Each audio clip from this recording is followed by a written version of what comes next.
प्रणाम। शिवोहम। शिवोहम। प्रणाम गुरुदेव प्रणाम। हाँ शिवोहम। प्रणाम गुरुदेव प्रणाम। प्रणाम गुरुदेव, आपके श्री चरणों में प्रणाम। शिवोहम। हाँ शिवोहम।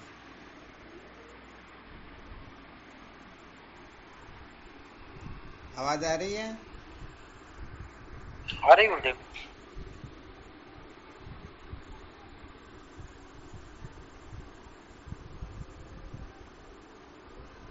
क्या विषय चल रहा था अपना?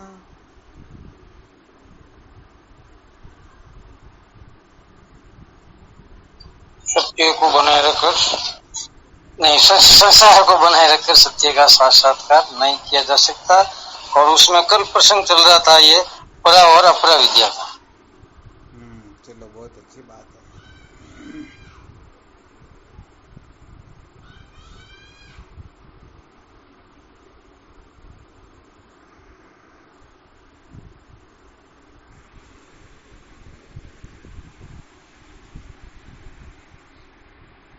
क्या निर्णय निकला इसका फिर?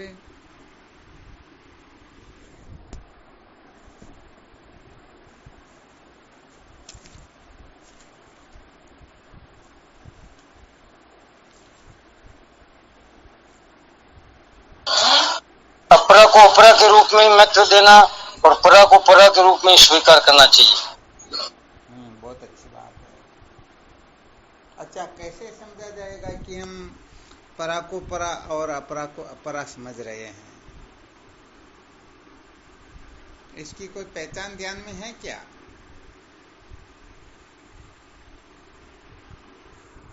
अगर हम संसार को ज्यादा महत्व दे रहे हैं तो ये समझ लो अपरा है। और परमात्मा की प्राप्ति के लिए या स्वरूप की जानकारी के लिए, अविद्या के बंधन से छुटकारा के लिए जो भी अब सिद्धांत करने वो परा है। ठीक बात है।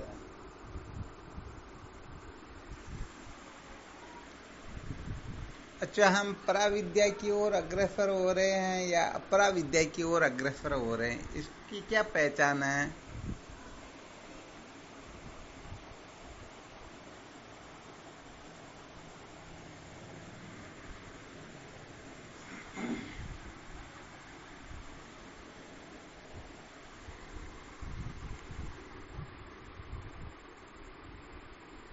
समझ में आ गया ना प्रश्न? हम परा विद्या की ओर अग्रसर हो रहे हैं अथवा अपरा विद्या की ओर अग्रसर हो रहे हैं, हम किसको महत्व दे रहे हैं, कैसे पता चलेगा?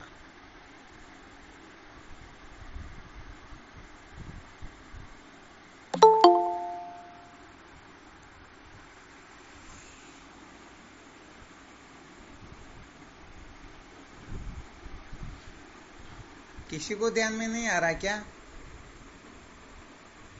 नहीं महाराज जी, वही है, जब हम संसार को महत्व नहीं दे रहे हैं तो समझो हम परा की ओर है, और संसार को ज्यादा ही महत्व दे रहे हैं तो समझो अपरा की ओर। बहुत बहुत बहुत धन्यवाद है। अर्थात अनात्म प्रपंच को महत्व देना ये अपरा विद्या की ओर जाने का संकेत है, और अनात्म प्रपंच को महत्व न दे करके इनके अधिष्ठान को महत्व देना, उनको जानने की जिज्ञासा होना, यह परा विद्या की और प्रवृत्ति के संकेत ही हुआ करते हैं। बिल्कुल क्लियर है? महाराज।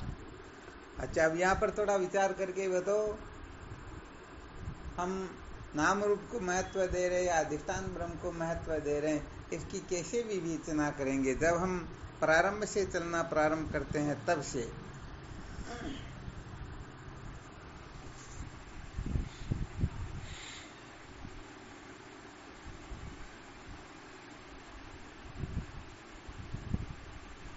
जैसे कर्म के बारे में ही लीजिए, एक तो निषिद्ध कर्म करना होता है, एक विहित कर्म करना होता है। कैसे जानना चाहिए कि हम अपरा या परा विद्या की ओर अग्रसर हो रहे हैं?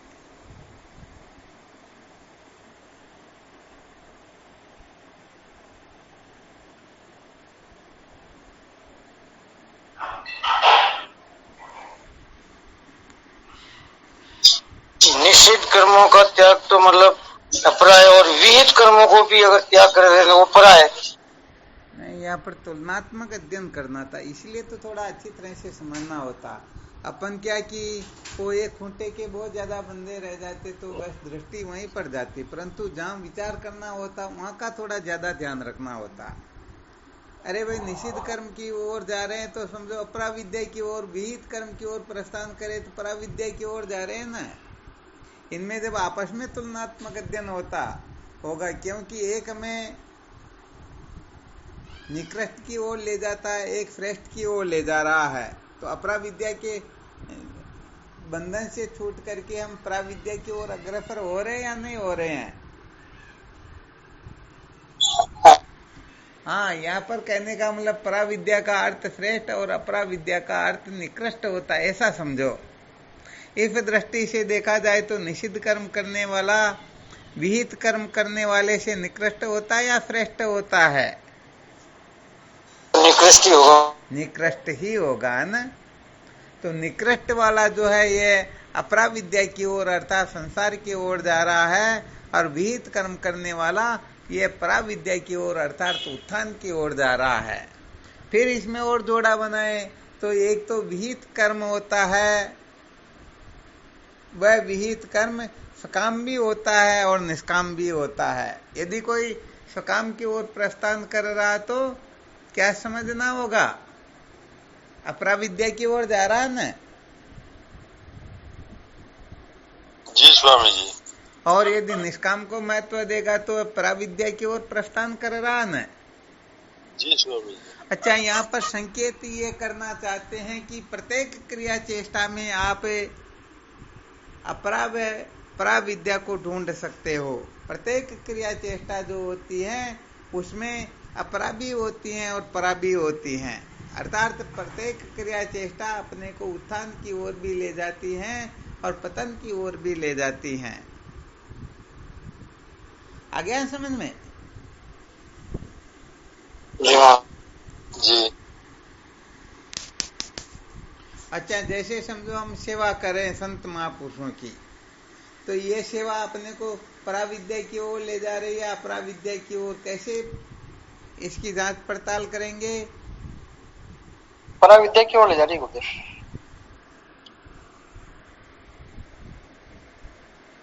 और कौन बताएंगे?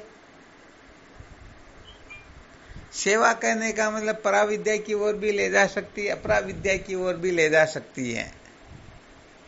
कब जानना चाहिए कि हमारी सेवा पराविद्या की ओर ले जा रही है और कब अपराविद्या की ओर ले जा रही है? सकाम गुरुदेव, निष्काम भाव, दो भाव में से कौन सा भाव उनका? अच्छा, जैसे थोड़ा एक्सप्लेन करके बताऊं थोड़ा विस्तार से।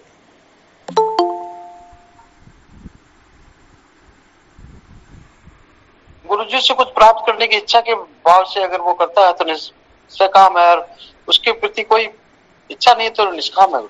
ऐसा थोड़े होता, इच्छा नहीं होगी तो सेवा ही क्यों करेंगे, क्या आवश्यकता? इस संसार के अंतर्गत बिना प्रयोजन के यहाँ तक बता दिया गया है कि नानु प्रयोजनम अनुद्देश्य न मंदोपि प्रवर्तते। मूर्ख से मूर्ख व्यक्ति भी प्रवर्त नहीं होगा यदि उसका कोई स्वार्थ सिद्ध नहीं होता होगा तो फिर यहाँ पर बोलो तो ऐसे बोलो ना, भाई जो संतों की सेवा करते हैं संसार के भोग पदार्थों के लिए, स्त्री पुत्र के लिए, धन दौलत के लिए, पद प्रतिष्ठा के लिए, तो समझो वह सेवा पराविद्या की ओर ले जा रही है। और संतों की सेवा करते हैं जन्म मरण के चक्कर से मुक्त होने के लिए अथवा चतुष्टय साधन जागृत हो इसके लिए, तो पराविद्या की ओर ले जा रही, ऐसा बोल सकते हैं या नहीं बोल सकते? बोल सकते हैं।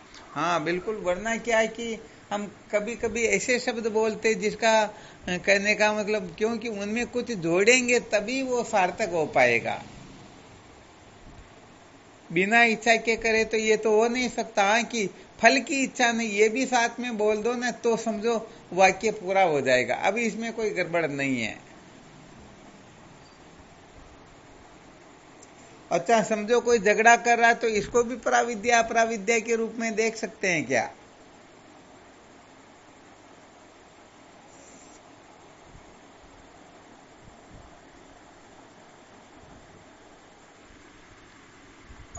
झगड़ा भी आप कह रहे हो इसी तरह दो भाव का होता है। हाँ भाई, एक तो अपने स्वार्थ के लिए झगड़ा कर रहा है। क्या बात है।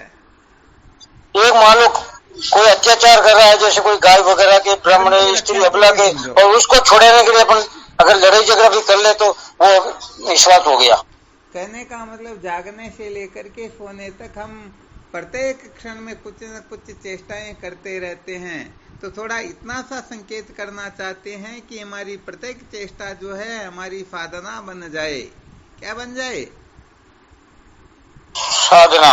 हाँ, इसीलिए थोड़ा ये संकेत कर रहे हैं ताकि आप लोगों को अच्छी तरह से पता रहे कि हम सचमुच में उत्थान की ओर जा रहे हैं अथवा पतन की ओर जा रहे हैं, अपराविद्या की ओर जा रहे हैं या पराविद्या की ओर जा रहे हैं। तो जिस समय में जो करना हो करो, कोई दिक्कत नहीं, परंतु वह करना अपने को उत्थान की ओर ले जाए। पतन की ओर यदि ले जाने वाला हो तो समझ लेना चाहिए वह करना भी अपना बहुत बड़े दुखों का कारण हो जाया करता है।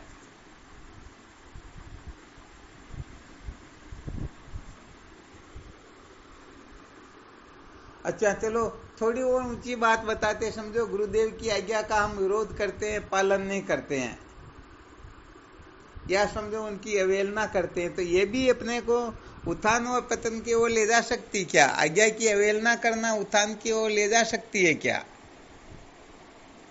नहीं ले जा सकती गुरुदेव। अरे तो यहाँ पर भी जब सब जगह हो रहा है तो यहाँ पर भी तो कर सकते हैं ना। गुरुदेव की आज्ञा ये कुछ अलग ही हट करके है गुरुदेव। अच्छा, ये बात है ना। अच्छा चलो कोई बात नहीं। यदि हम आज्ञा का पालन न करें, एक तो ये होता है और एक जो उनकी आज्ञा से विरुद्ध करे, इनमें कौन सा ठीक नहीं है?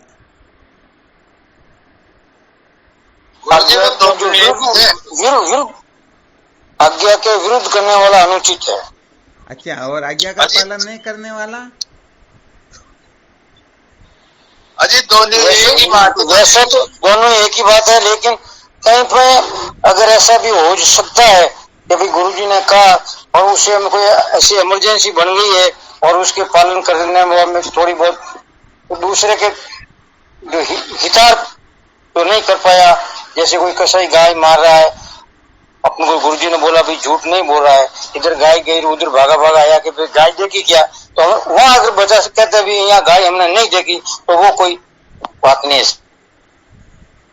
चलो बहुत अच्छी बात। चलो यहाँ पर फिर भी कुछ साधकों ने अलग बताया, कुछ ने अलग। फिर भी यहाँ अपने को ऐसा समझना चाहिए कि एक तो होता है अपराध और एक होता है अक्षम्य अपराध।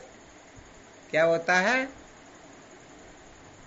अपराध और अक्षम्य। एक तो केवल साधारण अपराध होता है, चलो आज्ञा का पालन नहीं किया तो ये तो अपराध हो गया, परंतु यदि आज्ञा से विपरीत करे तो ये अक्षम्य अपराध होता या नहीं होता? बिल्कुल महाराज। हाँ, थोड़ा इसका अपन सिद्धांत समझते हैं, इसका रहस्य समझते हैं। अच्छा, हम जो कुछ भी क्रिया चेष्टा करते हैं, समझो 24 घंटे हम शास्त्रों की मर्यादा में रह करके अपने क्रियाकलाप करते हैं। क्या करते हैं? क्रिया चेष्टा क्रियाकलाप। जो कुछ भी क्रिया चेष्टा करते हैं ये शास्त्रोक्त रीति से करते हैं। किसकी रीति से? शास्त्रोक्त रीति। अच्छा, विचार करके देखो, समस्त कर्म हम शास्त्रों की रीति से करें, परंतु इसका प्रयोजन भी तो ध्यान होना चाहिए न। क्यों करते हैं ये?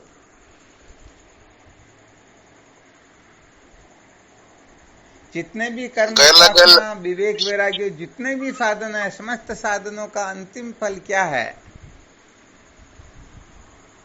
कौन बताएंगे? जो भी बताएंगे वो बड़े विद्वान होंगे।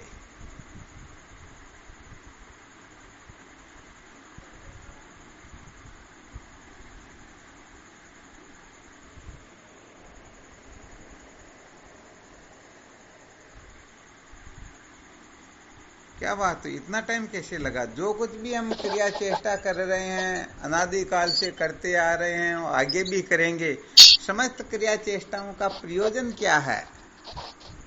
तत्व जिज्ञासा स्वामी।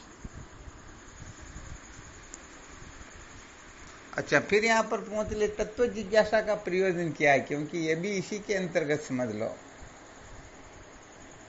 हाँ गुरुदेव भगवान आपकी। हाँ शिवोहम। अत्यंत दुखों की निवृत्ति परमाणु की प्राप्ति के लिए करें।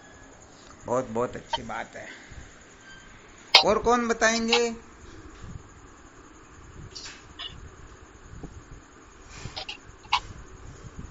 अरे कोई बोल नहीं सकते तो मैसेज ही लिख सकते, ऐसी कोई बात नहीं है। मेन प्रयोजन का तो तात्पर्य होता है कि आनंद प्राप्त करना। आनंद स्वरूप तो पहले से ही है।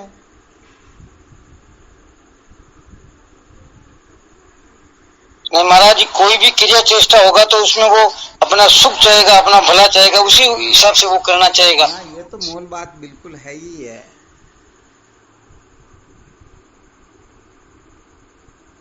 तो इसके अंतर्गत कहने का मतलब जैसे क्रिया चेष्टा से काम चल जाए, फिर ये विवेक वैराग्य फट संपत्ति मुक्ता इन सबको धारण करना होता है, इनका क्या तात्पर्य होता है? हालांकि प्रत्येक क्रिया चेष्टा का तात्पर्य सुख की प्राप्ति ही है, आनंद को ही प्राप्त करना चाहते हैं। इनका प्रयोजन तो अपने क्रमवाई पहले ईश्वर को, फिर संतों को, और लास्ट में जाके गुरुदेव को प्रसन्न करना है। अच्छा, ईश्वर की प्रसन्नता का भी प्रयोजन क्या है? संतों की प्रसन्नता का भी प्रयोजन क्या है? ईश्वर को प्रसन्न कर रहे हैं तो क्या ईश्वर को प्रसन्न करने के लिए ही प्रसन्न कर रहे हैं, अथवा ईश्वर की प्रसन्नता के मूल में भी कोई और तात्पर्य है? ईश्वर की प्रसन्नता मतलब अपना अंतःकरण शुद्ध होता है उसके प्रपंच में। नहीं, तात्पर्य यहाँ पर यह है कि यदि हम ईश्वर की प्रसन्नता को ही लक्ष्य बना ले तो उसके पश्चात कोई कर्तव्य शेष रहेगा क्या? रहेगा जी, रहेगा। तो फिर ईश्वर की प्रसन्नता मुख्य लक्ष्य कहाँ हुआ, मुख्य उद्देश्य ये कहाँ पर हुआ? नहीं मैं तो बोला ना, कर्म वही सीढ़ी बाई सीढ़ी, पहले ईश्वर की प्रसन्नता, फिर संतों की, और अंत में गुरुदेव की प्रसन्नता, और उन्हीं की कृपा से अपना जो ये बंधन से मुक्त होने का वही लास्ट।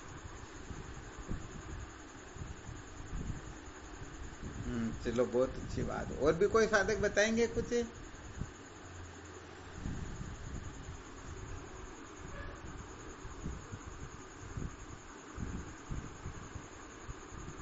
अनादि काल से लेकर के वर्तमान समय तक हमने जो कुछ भी किया और आगे जो कुछ भी करेंगे, इसमें केवल और केवल मात्र।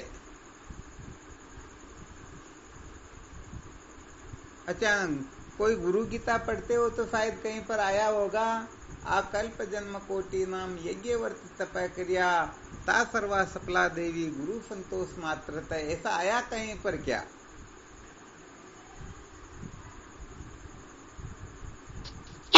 जी स्वामी, आया ना? इसीलिए तो थोड़ा घुमा फिरा करके पूछ रहे हैं। ईश्वर की प्रसन्नता भी सचमुच में जीवन का उद्देश्य नहीं होती है, क्योंकि केवल ईश्वर की प्रसन्नता से काम चल जाता तो फिर आगे कुछ करने की आवश्यकता ही नहीं रहती।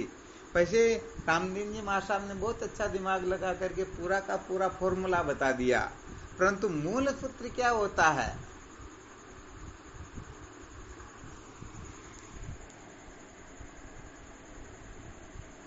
अपने को गुरुदेव की प्रसन्नता ही क्या है? गुरुदेव की प्रसन्नता ही है। गुरुदेव की प्रसन्नता है ना। अच्छा, समझो कोई ईश्वर की प्रसन्नता अपने जीवन का लक्ष्य बना करके चलता तो जो कुछ भी क्रिया चेष्टा करेगा उसके मूल में वह ईश्वर की प्रसन्नता को उद्देश्य ध्यान में रखेगा या नहीं रखेगा? रखेगा गुरुदेव। तो यहाँ पर भले ही संतों की सेवा करे, चाहे गुरुदेव की सेवा करे, चाहे साधन भजन कुछ भी क्यों न करे, प्रत्येक क्रिया चेष्टा में वह ईश्वर को ही महत्व देगा या नहीं देगा?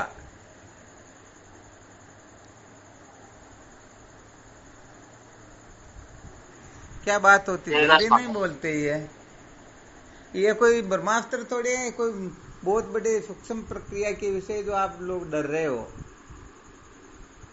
समाधि हरदम ईश्वर की नहीं हुई, उससे भी आगे बढ़ना पड़ेगा। फिर यहाँ पर मैं आपको थोड़ा संकेत कर रहा हूँ, यदि हम कोई साधक ईश्वर की प्रसन्नता जीवन का लक्ष्य बना ले तो फिर वह चाहे संत नाराज हो या गुरु जी नाराज हो, वो ध्यान रखेगा क्या?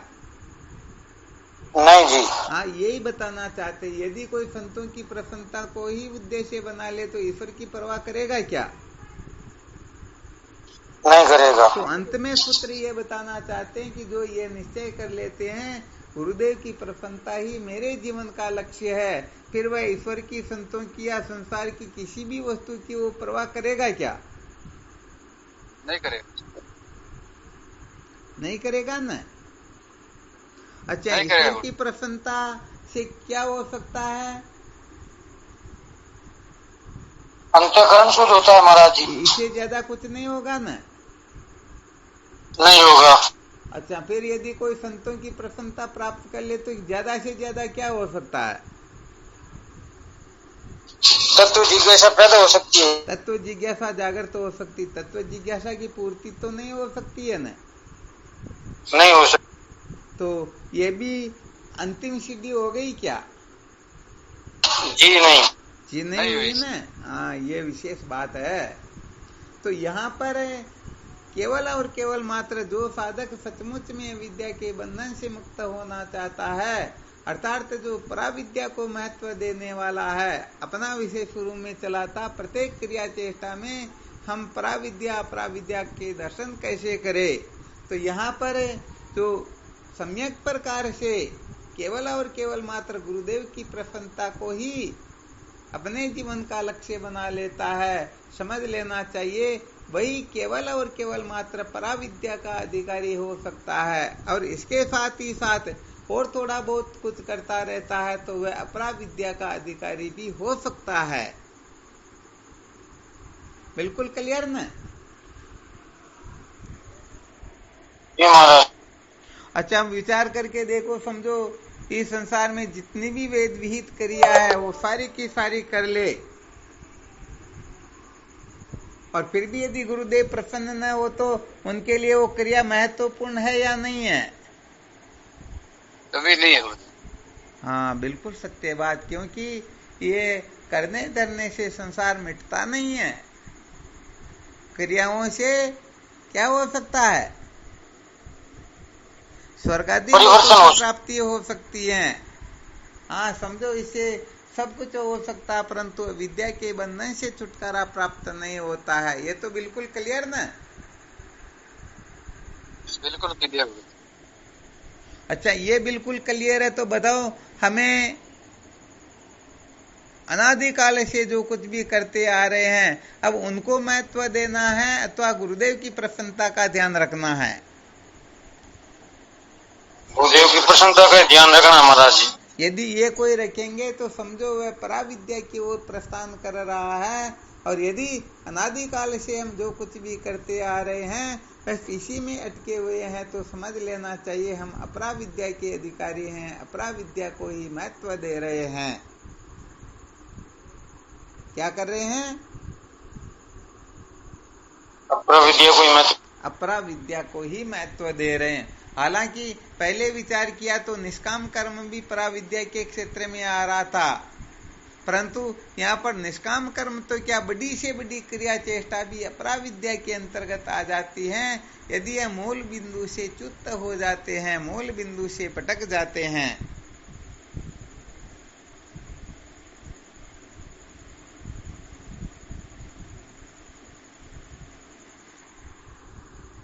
होता क्या है, जो मूल मर्म होता है ना, उस मूल मर्म को यदि हम ठीक प्रकार से नहीं समझेंगे तो सच्ची बात है कल्प कल्पांतर तक हम भले ही समस्त क्रिया चेष्टाएं करते रहे, जिससे ईश्वर भले ही खूब प्रसन्न होते हो, संत महात्मा खूब प्रसन्न होते हो, और हम तो इतने प्रसन्न होते हैं जितनी प्रसन्नता का कोई वारा पार ही नहीं रहे, फिर भी बताओ वह क्या विद्या के बंधन से मुक्त हो सकेगा?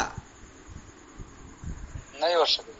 हाँ, इसलिए ये इतना विलक्षण सूत्र है, इतना बड़ा सूत्र है कि केवल और केवल मात्र गुरुदेव की प्रसन्नता का यदि कोई ध्यान रखना, इस रहस्य का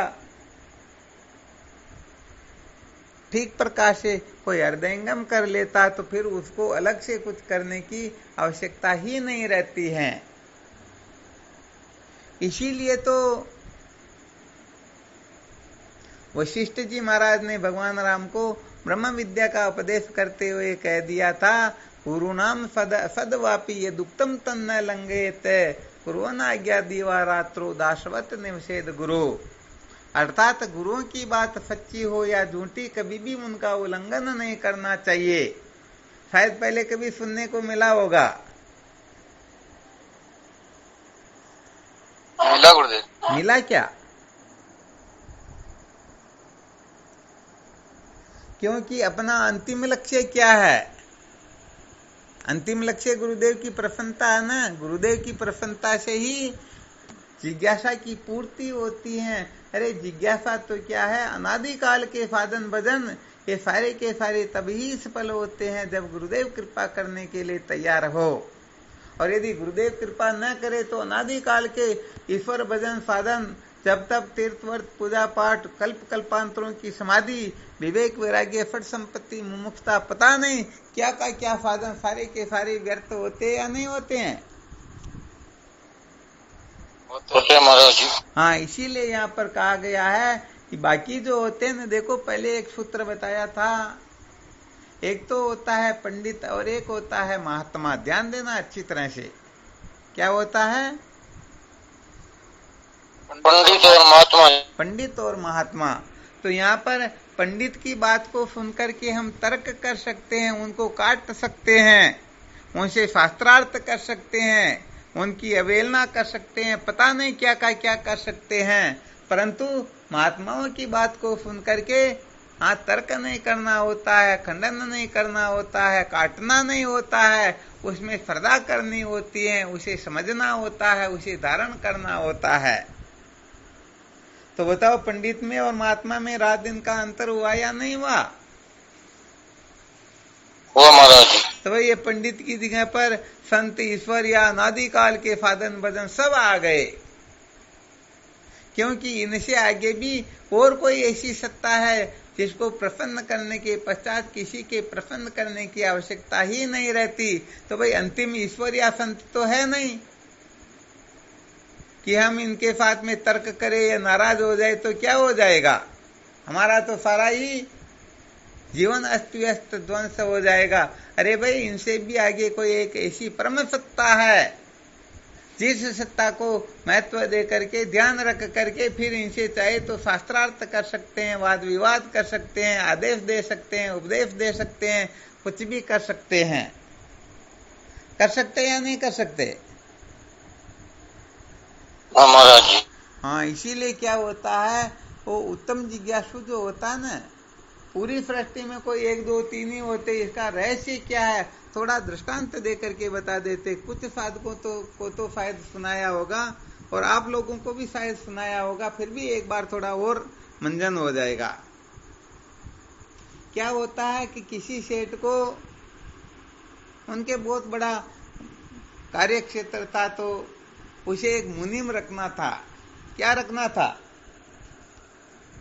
मुनीम। और मुनीम रखना तो दूसरे जो मुनीम रहते हैं उनको तो समझो 25-50 हजार रुपए देते हैं, और इन्होंने डायरेक्ट 1 लाख रुपए 2 लाख रुपए की घोषणा की, प्रति माह 2 लाख रुपए तनख्वाह दी जाएगी। और जब ऐसा विकल्प रख दिया जाए तो बताओ वहां पर नौकरी लगने के लिए जो उपस्थित होंगे उनकी संख्या को कोई बता सकता है क्या? नहीं जी, फिर तो इंटरव्यू के लिए हजारों आएंगे। हजारों लाखों करोड़ों की संख्या में वहां भीड़ हो गई। अब क्या होता है, सेठ जी सबके साथ में केवल एक ही फॉर्मूला अपनाते और कुछ नहीं अपनाते हैं। उन सबको कहा भाई तुम लाइन वाइज आते रहो और जिसका सिलेक्शन करना हम आपके घर पर सूचना भेज देंगे। तो क्या होता है कि जैसे वो आता ना बाहर से एग्जाम देने के लिए, तो शेर जी उनको इतना ही कहते अरे भाई पानी पिलाओ। वहां पर मटकी रखी होती है, गिलास भर के लाकर शेर जी को दिया जाता।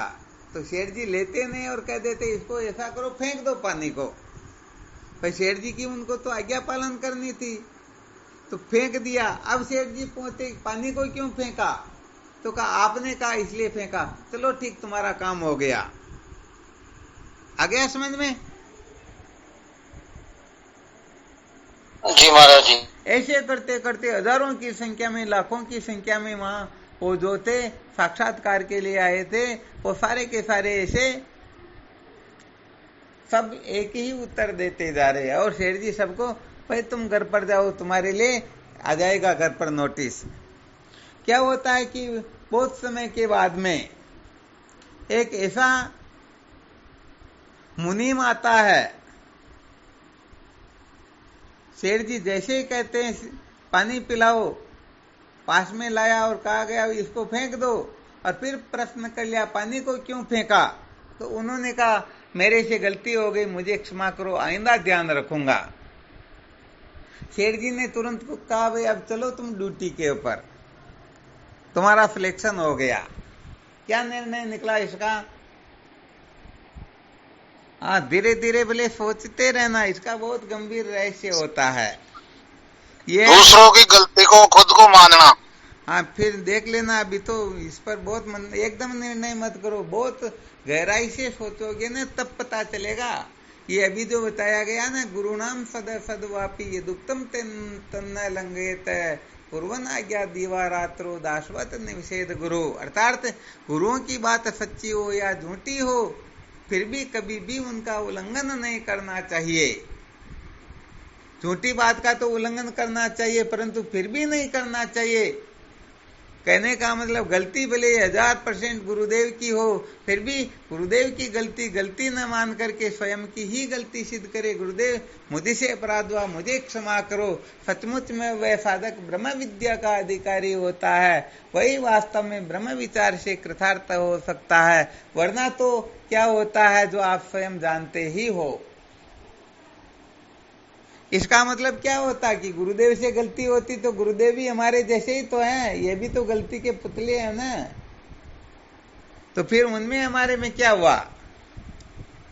फिर तो गुरुदेव से विद्रोह करने की भावना जागृत होगी, विरोध करने की भावना जागृत होगी। और ऐसा करेंगे तो बताओ, गुरुदेव को हम केवल मात्र शरीर संसारी ही तो समझ रहे हैं, वास्तव में ईश्वर के ईश्वर साक्षात ब्रह्म समझ रहे हैं क्या?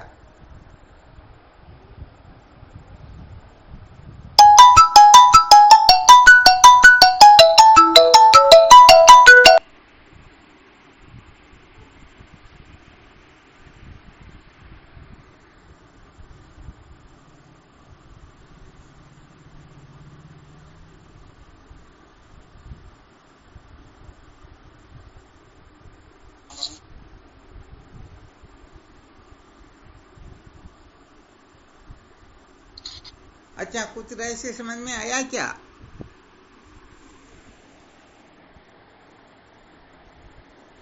हाँ, वैसे इस पर तो खूब मंथन करोगे ना। वो कहते हैं ना, गोता मारा सिंधु में मोती लाए पेट, वह क्या मोती लाएंगे जो रहे किनारे बैठे। तो इस सूत्र पर तो बहुत अधिक मंथन करोगे, तब जाकर के कुछ महारत हासिल होगी। क्योंकि कोई कोई सूत्र दिखाई तो ऐसे देते जैसे बहुत सरल है, परंतु उनका रहस्य बहुत विलक्षण होता है, बहुत टेढ़ा होता है।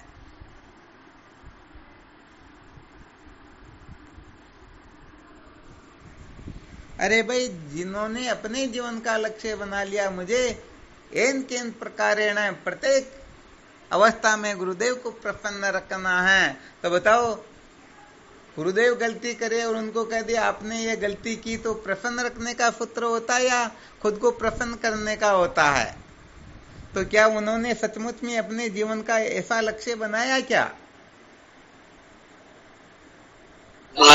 नहीं बनाया। बस यही तो बताना चाहते हैं। यदि कोई साधक ऐसा निश्चय कर ले, मेरे जीवन का लक्ष्य है प्रत्येक क्षण में, प्रत्येक क्रिया से, प्रत्येक चेष्टा से गुरुदेव की प्रसन्नता मेरे जीवन का लक्ष्य है, और फिर यदि किसी भी प्रकार से तर्क वितर्क करने लग जाए तो समझ लेना चाहिए गड़बड़ तो निश्चित रूप से है ही है।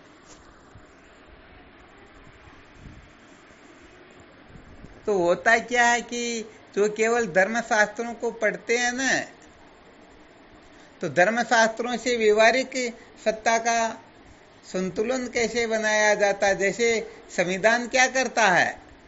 संविधान के द्वारा प्रत्येक प्राणी को सुखमय जीवन कैसे जीना होता है ये बता सकते हैं, परंतु अविद्या के बंधन से छुटकारा उनसे हो सकता है क्या? नहीं हो सकता। तो उसके लिए तो श्रुति माता और वेदांत ये जैसे कथन करते हैं वैसा करेंगे तभी काम चलेगा ना।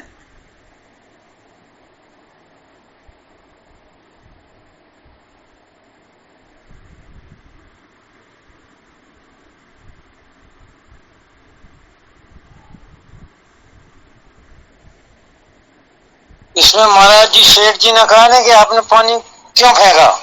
हाँ, सेठ जी ने कहा पानी को क्यों फेंका? पहले तो सेठ जी ने कहा पानी को फेंक दो, उसने फेंक दिया। और फिर कहा पानी को क्यों फेंका? अब वह कहता मुझसे गलती हो गई, आइंदा ध्यान रखूंगा, मुझे क्षमा करे। तो इसमें उसका भाव है कि भी अपने सेठ जी को जैसे गुरुदेव की आज्ञा का पालन करना है। पहले फेंकना कहा तो उसने पालन किया और फेंक दिया, और क्यों फेंका तो उसने अपनी गलती मान ली कि सॉरी सा नहीं फेंकूंगा, तो वो भी गुरुदेव की आज्ञा के अनुसार ही, इसलिए उसने ऐसा कहा था। अरे भाई, यदि कोई मुनीम सेठ में गलती देखने लग जाए तो क्या सचमुच में वह सेठ का विश्वास पात्र हो सकता है? क्या सचमुच में वो इतने बड़े साम्राज्य को संभाल पाएगा क्या?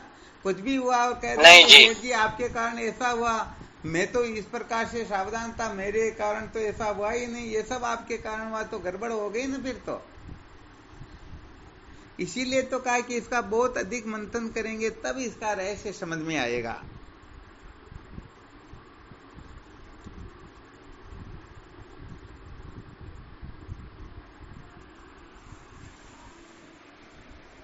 तो यहाँ पर थोड़ा संकेत ये करना चाहते थे कि क्रिया चेष्टा जो होती है इसका सचमुच में कोई महत्व होता ही नहीं, चाहे कैसी भी क्रिया क्यों न हो। जिस क्रिया के करने से गुरुदेव प्रसन्न होते हैं वही क्रिया उनके लिए आदरणीय होती हैं, वही शास्त्र सम्मत होती हैं, वही समझो सब कुछ होती हैं। और जिससे प्रसन्न नहीं होते हैं वो चाहे कितनी भी उत्तम से उत्तम क्रिया चेष्टा क्यों न हो फिर भी वह त्यागने योग्य होती हैं, जो इस दृष्टांत से सिद्ध करके बताया गया।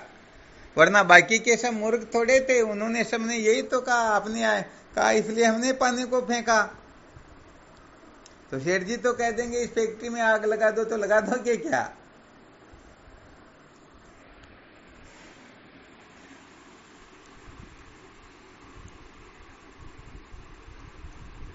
हाँ, थोड़ा ये विषय क्लिष्ट चल गया, मुझे ऐसा लगता।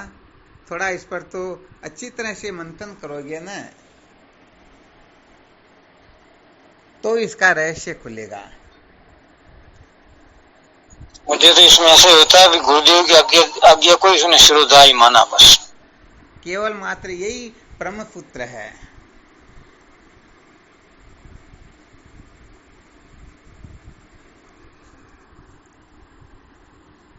समझो यहाँ पर समस्त विहित कर्म करने के पश्चात भी यदि गुरुदेव प्रसन्न नहीं होते हैं तो उनके लिए विहित भी निषिद्ध हो जाता है, और निषिद्ध का सेवन करने से प्रसन्न होते हैं तो उनके लिए निषिद्ध भी विहित हो जाता है।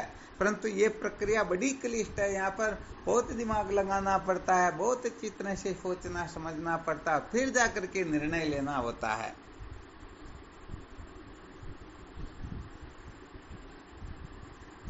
एक जगह एक साधक ने कह दिया, अरे आप तो ब्रह्म ज्ञान की बातें करते हो और चाय के पीने से भी कह देते हो ऐसा वैसा हो जाएगा। तो हमने कहा भाई चाय पीने की तुम क्या कहे, यदि तुम कुत्ते का मांस भी खाओ ना तो भी हमको कुछ फर्क पड़ने वाला नहीं है। परंतु यहाँ पर महत्वपूर्ण बात होती है कि गुरुदेव की आज्ञा क्या है। तो महत्वपूर्ण खाना पीना होता है या आज्ञा होती है? आज्ञा होती है ना।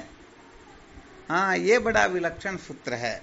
वास्तव में हमने गुरुदेव की आज्ञा का पालन किया या नहीं किया, गुरुदेव को हमने कितना महत्व दिया, संसार की वस्तुओं के सामने हमने गुरुदेव को कचरा समझ लिया अथवा गुरुदेव के सामने अनंत कोटि ब्रह्मांड को भी कचरा समझ रखा है। तो बताओ बहुत बड़ा अंतर हुआ या नहीं हुआ? हाँ, वरना सच कहें तो क्रिया चेष्टा का कोई महत्व नहीं होता है। ये सारी की सारी क्रिया चेष्टा आकाश में जो लकीर खींची जाती हैं उस प्रकार की होती हैं।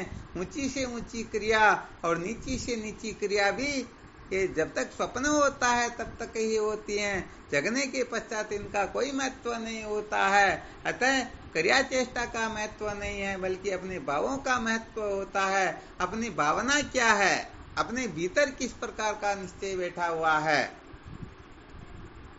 शायद समझ में आया होगा थोड़ा बहुत।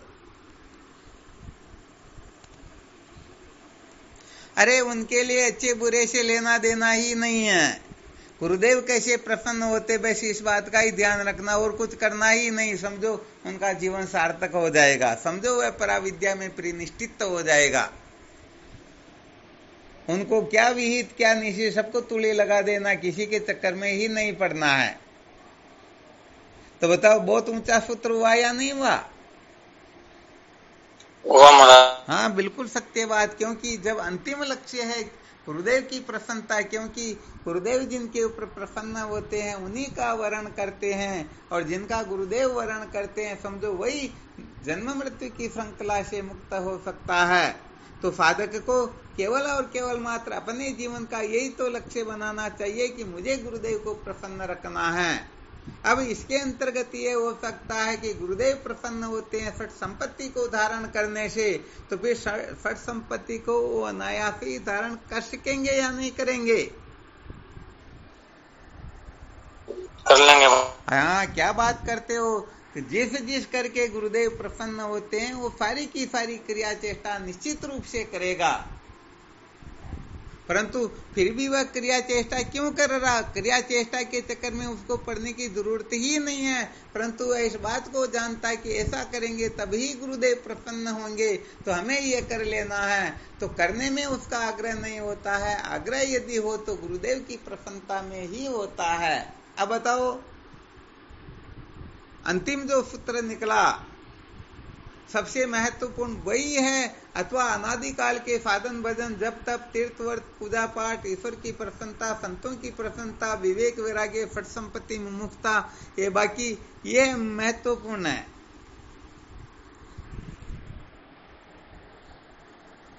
गुरुदेव की प्रसन्नता ही महत्वपूर्ण है। बाकी सब कचरा होता है। विवेक वैराग्य जब कचरा हो जाता है तो बाकी की औकात क्या है?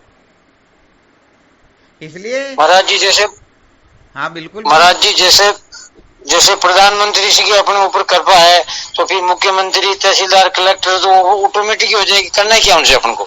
क्या बात, बस यही तो विशेष सूत्र होता है। यहाँ पर होता क्या कि समस्त शास्त्रों का अध्ययन करके भी हम बहुत बड़े मूर्ख हो सकते हैं, और कुछ भी नहीं पढ़ करके हम बहुत बड़े महात्मा हो सकते हैं। उसका महामंत्र बताया गया है, केवल और केवल मात्र गुरुदेव की प्रसन्नता। यदि कोई इसको अपने जीवन का लक्ष्य बना ले तो सच्ची बात है, न तो उनकी सपने में भी दोष दृष्टि होगी और न सपने में उनके किसी वक्तव्य को काटने की सामर्थ्य रखेंगे। क्योंकि यदि काट रहे हैं तो समझो हम इतना बड़ा अपराध कर रहे हैं जिस अपराध का कोई पश्चाताप भी नहीं होता है, जिसका कोई प्रायश्चित भी नहीं होता, ऐसा समझो। क्योंकि यहाँ पर खंडन करने का मतलब होता है कि ये कुछ नहीं समझते हैं, हम सब कुछ समझते हैं। तो फिर विद्रोह करने की भावना आ गई तो समझो बड़ा गड़बड़ हो गया ना, कितने बड़े पापों का उदय हुआ।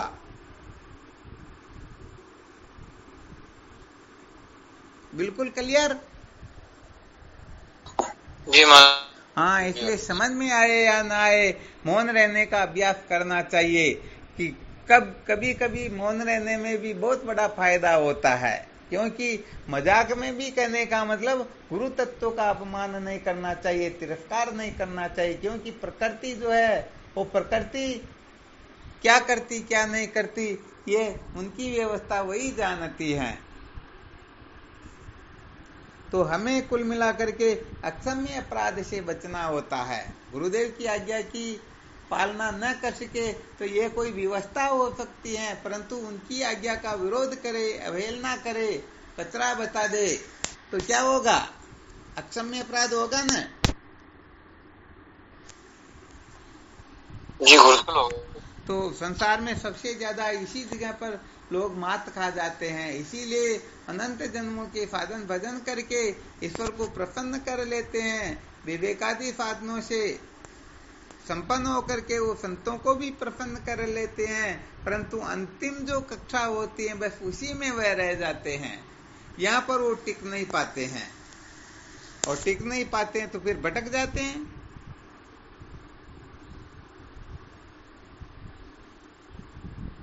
चलो ठीक, तो फिर भी थोड़ा संकेत किया गया। क्या होता है कि साधकों के जीवन में पहली बात तो यह है कि श्रद्धा बनती ही नहीं, और किसी पुण्य पुंज के उदय होने से श्रद्धा बन जाती है तो थोड़ी टिकना मुश्किल होती है, और टिक भी जाए तो अंत समय तक, अंतिम कक्षा तक वो श्रद्धा ज्यों की त्यों बनी रही है, बहुत बहुत बहुत मुश्किल है।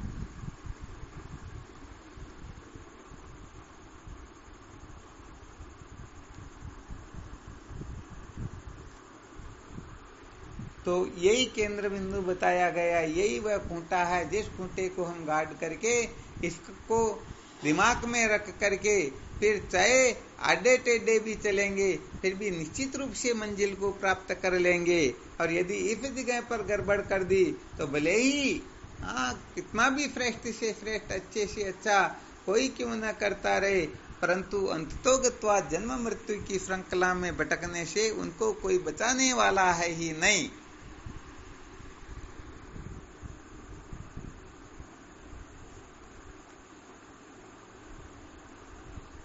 चलो और इसका मंथन करना, यदि कोई ऐसा विशेष विषय निकलेगा या कोई शंका उचित होगी तो पहले और इस पर विचार करेंगे, ठीक है ना।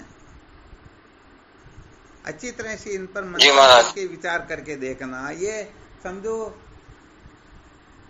करोड़ों ग्रंथों का सार ही है। समझो इससे ऊंचा कोई सूत्र नहीं होता, इससे ऊंची कोई साधना नहीं होती है। ये वेदांत के श्रवण मनन निध्यासन सब इसी के अंतर्गत आ जाते हैं, क्योंकि गुरु साक्षात ब्रह्म है।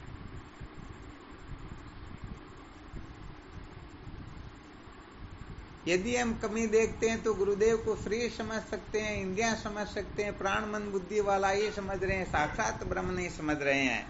और जब तक साक्षात ब्रह्म नहीं समझेंगे तब तक ये अविद्या मूल सहित भस्मीभूत होने वाली है ही नहीं।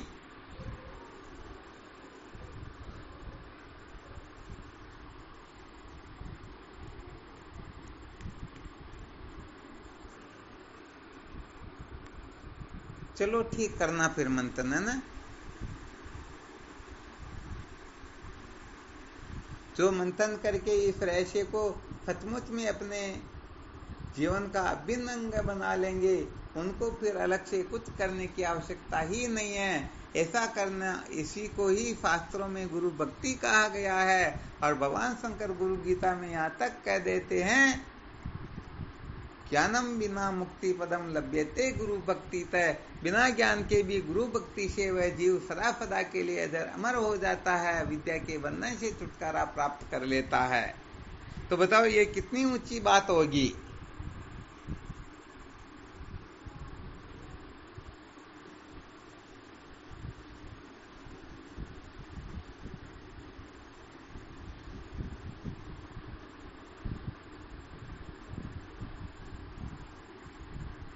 चलो ठीक, शिवोहम शिवोहम। श्री गुरु चरणों में साष्टांग दंडवत प्रणाम। शिवोहम। हाँ शिवोहम। प्रणाम गुरुदेव को। शिवोहम। शिवोहम।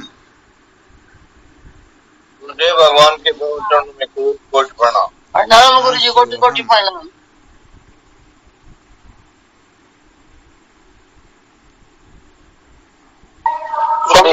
चरणों में प्रणाम। गुरुदेव के चरणों में साष्टांग दंडवत बारंबार प्रणाम। शिवोहम दाता। शिवोहम। गुरुदेव भगवान के श्री चरणों में साष्टांग दंडवत प्रणाम। शिवोहम गुरुदेव। शिवोहम। प्रणाम स्वामी जी। शिवोहम। हाँ शिवोहम।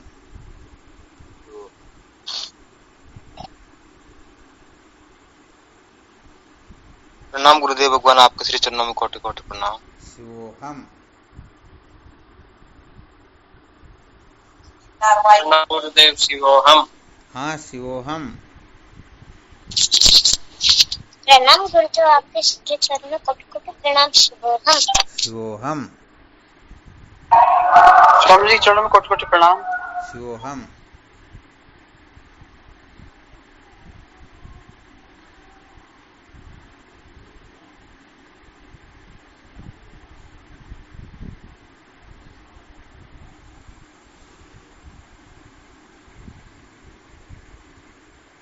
चलो ठीक, शिवोहम।